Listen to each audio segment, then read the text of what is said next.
সবাইকে সুপ্রভাত। দেখো আমি পাগলি ছাগলির মতন আছি, যেটা আর কি সকালে পরে ভিডিও করি, সেই জামা কাপড় কিচ্ছু আনা হয়নি। এবার ওই পুরোনো একটা জামা কাপড় থাকে, নাইটি থাকে, সেটা চেঞ্জ করে এই ওড়নাটা ছিল, মানে চাদর ফাদরও কিচ্ছু আনা হয়নি। আমার প্রচণ্ড ঠান্ডা লাগছে। তারপরে এই ঘরে এখনও চটি আনা হয়নি, হাওয়াই চপ্পল নেই। এবার সকালবেলা উঠেই ব্রাশ ট্রাশ করলাম, কয়েকটা হাঁচি দিয়ে শুরু করলাম। তারপরে একটু মধু খেলাম, ড্রাই ফ্রুটস খেলাম। তা আমি একটু চা খেয়ে নিই। তারপরে দেখছি ওইখানে মাছ আনা এসছে, মাছ নিচ্ছে, তাই বসে বসে চাটা খাচ্ছি। নমস্কার, আমি মিঠুর ঘরকন্যায় সবাইকে স্বাগত। এটা কিন্তু শুক্রবারের ব্লগ ছিল। আজকে ভাবলাম এইভাবেই শুরু করি। এবার আজকে একটু তাড়াতাড়ি উঠে গেছি। এবার উঠে আমি কিন্তু ওই ঘরে গিয়েছিলাম, গিয়ে দেখলাম ওর বাবা এখনও ঘুমাচ্ছে, যেহেতু গুরু পূর্ণিমার ছুটি আছে। আর যে ওর বাবা গুরু পূর্ণিমায় ব্যাংক ছুটি দিয়েছে আমার খেয়ালও ছিল না। আর আমি পরের দিন সকালে যেটা পরে ভিডিও শুরু করি না, আমি আগের দিন রাত্রে এনে রাখি, কালকে আর আনা হয়নি। এবার যাই হোক, সকালবেলা উঠে একটু মধু টধু খেয়ে নিলাম, নিয়ে খুব চা খেতে ইচ্ছা করছিল, আমি একা একাই চা করে খেয়ে নিলাম। নিয়ে তারপরে দেখো এই ঘরে চলে আসলাম। এসে কালকে মেথি শাক নিয়েছিলাম আর কি বাড়ির ওপর থেকে। এই বছর প্রথম মেথি শাক নিয়েছি, শিম নিয়েছি, পেঁয়াজকলি নিয়েছি। সত্যি কথা বলতে ভাতই তো খাওয়া হচ্ছে না। এইসব সবজিগুলো কি আর মিলেট দিয়ে ভালো লাগে বলো? তা আজকে যেদিনকে ভাবি ভাত রান্না করব, তার আগের দিন আমার পছন্দ মতো সবজিগুলো সবজিওয়ালার কাছ থেকে নিয়ে নিই। আর মেথিটা ভেজানো ছিল 2-3 দিন আগে, সেদিনও আমি টাইমের জন্য করতে পারিনি। আর আজকে ফ্রিজেই ছিল ভেজানো মেথিটা, আজকে বের করেছি, কিন্তু খেয়ালই নেই যে আজকে পূর্ণিমা। পরে আমার মনে পড়লো যে পূর্ণিমা, ওটা তো আর মাথায় দেওয়া যাবে না, কারণ মাথায় দিলে তো শ্যাম্পু করতে হবে। তা আবার ফ্রিজে ভরে রাখলাম। এরপর সকালে তো ওর বাবা মিলেটটা বসিয়ে দিয়েছে, ওই সকালবেলা ওটাই খাওয়া হবে। আজকে ভেবেছিলাম ছুটি আছে তো, ছেলে যদি একটু রুটি খেতে চায় তাহলে বলবো একটু পরোটা করি, পরোটা আর আলু ভাজা। তা ছেলে বললো যে না, আমি মিলেট খাবো। এবার আমার ও খেলে তখন না করতে ইচ্ছা করে। এবার যেদিনকে আমার জেদ হয় যে না ওরা খাচ্ছে না আমি খাবোই, সেদিন আমি করে নিই। কিন্তু ভাবলাম যে না থাক, ওরা থাকে না আলাদা কথা, থাকলে ওদের সামনে আবার খেতে পারবো না। তা যাই হোক, মিলেটটা খেয়ে নিয়েছি। আর দুপুরে করছি পেঁয়াজকলি ভাজা, মেথি শাক ভাজা, মটরশুঁটি দিয়ে বেগুন দিয়ে, আর এই 3 পিসই ভেটকি মাছ ছিল। আমি ভেবেছিলাম 3 পিস 3 জনের হয়ে যাবে, কিন্তু ওর বাবা বলেই দিল খাবে না।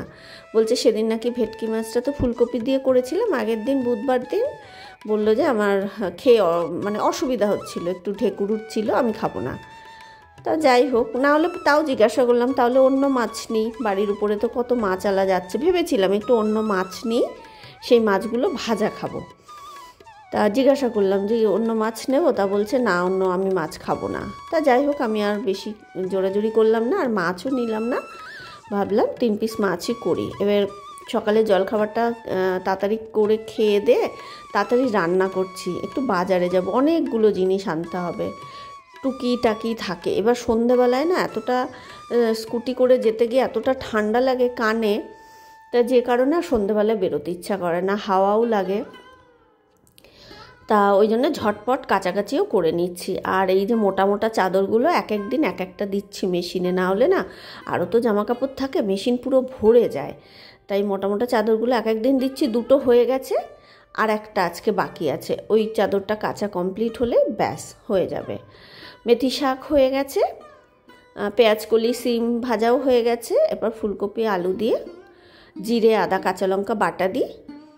তারপর আলু ফুলকপিটা আগে ভেজে নিই, মাছটা ভেজে আলু ফুলকপিটা ভাজি, তুলে রাখি। তারপর মশলাটা কষিয়ে জিরে আদা কাঁচা লঙ্কা দিয়ে, তারপর টমেটো দিয়ে, নুন হলুদ দিয়ে কষিয়ে, তারপরে ফুলকপি আলুটা দিয়ে নাড়াচাড়া করে জল দিয়ে এই যে ভেটকি মাছটা দিয়ে দিলাম, ঝোলটা কমে যায়। তারপর লাস্টে একটু গরম মশলা দেব। মাছটা হতে হতে কাচাকাচি করছিলাম। আগের দিন যেগুলো অল্প অল্প ভেজা থাকে সেগুলো আগে দিই, রোদ উঠলে ওগুলো শুকিয়ে যায়, তারপরে পরের দিনের কাঁচাটা মেলি। কেন বলো তো, এই রোদটা না অল্প কিছুক্ষণের জন্যে মানে থাকে, যে টানা রোদ তা কিন্তু না, অল্প কিছুক্ষণের জন্যে থাকে। তা এই শীতকাল আসলে ওই রোদের পেছনে আমাকে দৌড়াতে হয় আর কি, যেখানে যেখানে রোদ সরে যায় দৌড়ে দৌড়ে বেড়ায়। আর এই চাদরটা আমি ভেবেছিলাম বোধহয় আমার বিয়ের সময় পাওনা চাদর, গিফট পেয়েছিলাম। পরে মনে পড়লো যে না, এটা তো আমার কেনা। এটা আমরা যখন হরিদ্বার বেড়াতে গেছিলাম, অনেক কিছু কিনেছিলাম তো, শীতের জিনিস তখন চাদরটা কিনেছিলাম। ছোট ছোট শতরঞ্চি কিনেছিলাম, অনেকগুলো সোয়েটার কেনা হয়েছিল ছেলের, আমার, সবার। এবার তখন চাদরটা কিনেছিলাম। হঠাৎ করে মনে পড়লো যে না, এটা তো গিফটের পাওয়া না, আসলে অনেক দিন ব্যবহার হয় না, জানো তো। এগুলো সব শ্বশুরবাড়িতে ছিল। গত বছর যখন আমাদের খাটটা আনা হয়, গত বছরও না, তার অনেক পরে, কয়েক মাস আগে, যখন আমাদের নতুন ফ্ল্যাটে যে খাটটা আছে, খাটটা তো শ্বশুরবাড়িতে ছিল, ওখান থেকে আনা হয়, তখন অনেকগুলো চাদর টাদর ওর সঙ্গে এসছিল। তা সেইগুলো যে আবার ভেতরে চলে গেছে, আর বের করা হচ্ছিল না। কিন্তু এবার পাতবো। এবার শীতকাল তো দেখবে, গরমকালে না মোটা চাদর পাতলে কেমন অস্বস্তি হয়, কিন্তু শীতকালে মোটা মোটা চাদরগুলো পাতলে বেশ ভালোই লাগে। এগুলো কটন নয়, কিন্তু পাতলে ভালো লাগে। কাচাকাচি করে সব মেলে দিলাম। তারপর ছেলের ইউনিফর্মগুলো আজকে মেশিনেই দিয়েছিলাম। মেশিনে কলারগুলো সাবান দিয়ে ডলে, তারপরে মেশিনেই কেচে হাতে নীল দিয়ে মেলে দিলাম। আর এই দেখো, এক বস্তা মাটি এসছে। কবে থেকে মাটি করছি আমি। যে দোকান থেকে সার কিনি, সেই দাদা বলেছিলেন মাটি দেবেন আর কি। উনি বলেছিলেন 50 টাকা বস্তা, আমি বলেছিলাম 2 বস্তা নেব। তা প্রায় 1 মাস ধরে ঘুরছি, বুঝে গেলাম যে উনি দিতে পারবেন না। তখন আমি যে নার্সারি দাদার কাছ থেকে মাটি নিই, ওনাকেই খবর দিয়েছিলাম, উনি কালকে বিকালে এসে দিয়ে গেছেন। এবার আমার হাজব্যান্ড আজকে এই ঘরটা, নতুন ফ্ল্যাটের ঘরটার ফ্যানগুলো পরিষ্কার করছে। ফ্যানগুলো দেখবে চলতে চলতে মাঝে মাঝে তো পরিষ্কার করতে হয়, ওই দায়িত্বটা ওই নেয়। ফ্যান আমাকে কোনোদিনও পরিষ্কার করতে হয় না। এরপর দেখো, মাটির অভাবে এই গাছগুলো কবে আনা নার্সারি থেকে, গ্রো ব্যাগেই রয়ে গেছে। তা টবও দেখো রয়েছে, কিন্তু মাটির জন্য পাচ্ছিলাম না।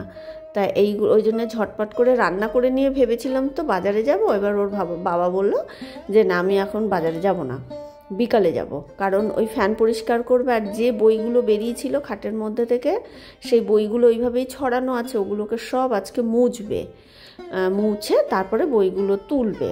তা বললো এখন বাজারে গেলে অনেক দেরি হয়ে যাবে।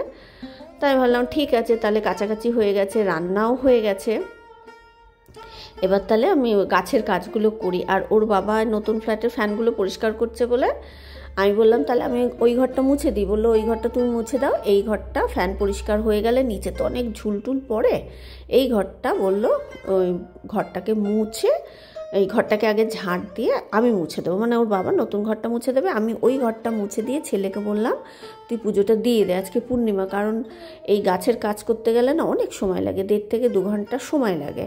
তা আমি বললাম যে তুই ছেলেকে বলে দিলাম পুজোটা দে। কারণ মাটিটা চলে এসছে তো, আর গাছগুলোকে ওভাবে রাখতে চাইছি না। গ্রো ব্যাগে থাকলে বাড়তে চায় না, কি প্লাস্টিকের ওই টুকু ব্যাগের মধ্যে। আর এনেছি মাসখানিক হয়ে গেছে, প্রায় মাসখানিক হতেই গেল। তা যাই হোক, আমার সমস্যার সমাধান হয়ে গেছে। এবার বস্তাটা এত ভারী, নিচ থেকে তুলতে গিয়ে আমার মনে হচ্ছিল যে গেল বোধহয় আমার কোমরটা।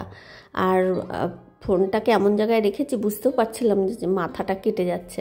এরপর দেখো, হিটলারের ফ্যান মোচা হয়ে গেছে সাইড দিয়ে। ওই ল্যাডারটা ওই ঘরে নিয়ে গেল। এই ঘরে ল্যাডারটা রাখা হয় না, ওই ঘরেই রাখা হয় একটা দরজার পিছনে।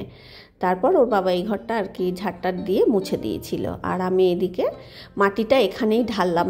কেন বলো তো, আগে তো ওইখানেই করি, মানে আমাদের নতুন ঘরে দরজার সামনে বসেই করতাম। এবার জায়গাটা তো মাটি দিয়ে করলে নোংরা হয়, ওইটাকে আবার অনেকক্ষণ ঝাড় দিতে হয়, ধুতে হয়। তাই আমি ভাবলাম এই মাটির জায়গাতেই টবগুলোকে রেডি করি। আর এখানে অনেকটা মাটি ছিল, ওই 2-1টা গাছ মরে গেছিলো তো, সেই মাটিগুলোকে এখানে ঢেলে দিয়েছিলাম। তার মধ্যে হচ্ছে কুঞ্জলতা মরে গেছিলো, তারপর যেগুলোতে ওই টাইম ফুলের গাছগুলো ছিল সেই গাছগুলোকে কেটে ফেলেছি। ওই 3-4টের মতন টবের মাটি এখানে ছিল। মাটিগুলোকে শুকিয়েছি, ভালো করে গুঁড়ো করলাম, নতুন মাটিও দিলাম, তার মধ্যে ভার্মি কম্পোস্ট বা কেঁচো সার মেশালাম, মিশিয়ে এবার গাছগুলোকে ভরছি। এই গাছটার নাম আমি জানি না, জানো তো, এই গাছটার নাম জানতে হবে। এইটাতে নাকি শীতকালে ফুল হবে, আমার খুব দেখার ইচ্ছা কেমন ফুল হয়। বলেছিল লাল লাল ফুল হবে। কারণ এই গাছটা আমি প্রথম দেখছি তো, নামও জানি না। ওই নার্সারিতে গেলে ভদ্রলোক বলেছিলেন, এবার আমি ঠিক বুঝতে পারিনি। নামটা এত খটোমটো হয় না, মানে সত্যি মানে মনে থাকে না। কি সহজ সরল নামগুলো মনে থাকে, কিন্তু খটোমটো নামগুলো অত মনে থাকে না। এবার সব গাছগুলোকে, টবগুলোকে মাটি ভরে গাছগুলো বসিয়ে দিচ্ছি। দেখো সব গাছগুলোকে বসিয়ে দিয়েছি। আর এই যে হুক টব যেগুলোর মধ্যে আর কি টাইম ফুল ছিল, সেই টাইম ফুলগুলোকে ফেলে দিয়েছি, এখন ভালো ফুল হচ্ছিল না। তার মধ্যে সামনের বাড়ি বৌদি আমাকে দুটো কালাঞ্চ দিয়েছিল, মানে এই শীতকালেই নাকি লাল লাল ফুল হবে, সেই গাছগুলোকে বসিয়েছি। আমি মাটির জন্য টবে বসাতে পারছিলাম না, যদিও এর মাটি ছিল, কিন্তু মনে হচ্ছিল একটু নতুন মাটি দিয়ে বসাবো। তারপর সব গাছগুলো বসানো হয়ে গেছিলো, শুধু চায়না পামগুলো বসায়নি। দেখো গ্রো ব্যাগেই রয়েছে। ভেবেছিলাম অনেক দেরি হয়ে যাবে, ওদেরকে আবার খেতে দেব। তারপরে ভাবলাম যে না, বসিয়েই দিই গাছগুলোকে। যে গাছগুলোকে বসালাম ওখানে জল দিয়ে তারপরে দেখলাম যে না, আর কতটুকু সময় লাগবে, আর একটুই লাগবে। আর বাকি থাকলো একটা রঙ্গন আর ওই যে হাজারি গোলাপ এনেছি, সেই দুটো বাকি থাকলো। সেদিন করতে পারতাম, কিন্তু অনেকটা দেরি হয়ে গেছিলো তো, অনেক সময় লাগে। মানে মাটি দলা দলা থাকলে সেগুলোকে গুঁড়ো করো, তারপর সার টার মিশিয়ে করতে তো একটু সময়ই লাগে। তারপর দেখো চায়না পাম দুটোকে বসিয়ে দিলাম। যে টবগুলোকে আর কি হাতে রং করেছিলাম, সেই টবগুলোর মধ্যেই চায়না পাম দুটো বসিয়ে দিলাম। দিয়ে সব টবগুলোতেই মাটি ভরার পরে, নতুন বসানোর পরে তো জল দিতেই হয়, তা আমি ওরকম আর কি সব টবে জল দিয়ে দিলাম।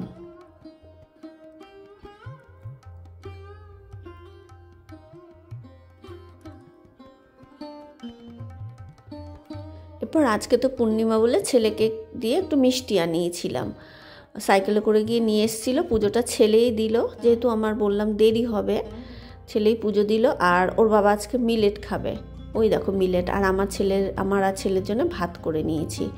বললো মাছ খাবে না, কিন্তু মেথি শাক খাবে। মিলেটের মধ্যে পালং শাকটা, কারো সবজি ফবজি তো রয়েছে না, আজকে শুধু পালং শাক আর টমেটো রয়েছে।